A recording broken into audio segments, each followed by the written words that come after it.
संत शिरोमणी परमपूज्य सद्गुरू अण्णा महाराज यांच्या मूर्तीची भव्य नगर प्रदक्षिणा भक्तिमय वातावरणात संपन्न।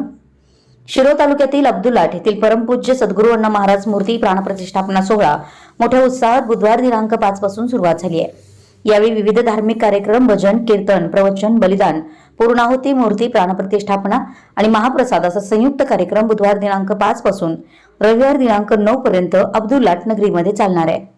शुक्रवार दिनांक 7 रोजी परमपूज्य अण्णा महाराज यांच्या मूर्तीची नगर प्रदक्षिणा कार्यक्रम मोठ्या उत्साहात संपन्न झाला। संपूर्ण गावात दिगंबरा दिगंबरा श्रीपाद वल्लभ दिगंबरा परमपूज्य खोत अण्णा महाराज की जय या आवाजाने परिसर दुमदुमून गेला होता। गावातील प्रत्येक गल्लीत या मूर्तीच्या स्वागतासाठी सडा रांगोळी तसेच अण्णा महाराजांचं स्वागत, डिजिटल बोर्ड, ठिकठिकाणी सरबत, पाणी वाटप करण्यात आलं। संपूर्ण गावात भक्तिमय वातावरण असून परिसरातील अनेक भक्त या सोहळ्यासाठी उपस्थिती लावत आहेत। गावात अनेक ठिकाणी फुलांची उधळण करत नागरिक व महिला या सोहळ्यात सहभागी झाल्या होत्या। हा सोहळा व्यवस्थितरित्या पार पाडण्यासाठी सार्वजनिक दत्त जयंती उत्सव मंडळ, परमपूज्य अण्णा महाराज बहुउद्देशीय चॅरिटेबल ट्रस्ट, गावातील अनेक तरुण मंडळ, सामाजिक कार्यकर्ते, नागरिक व महिला परिश्रम घेत आहेत। अख्तर मकानदार अब्दुल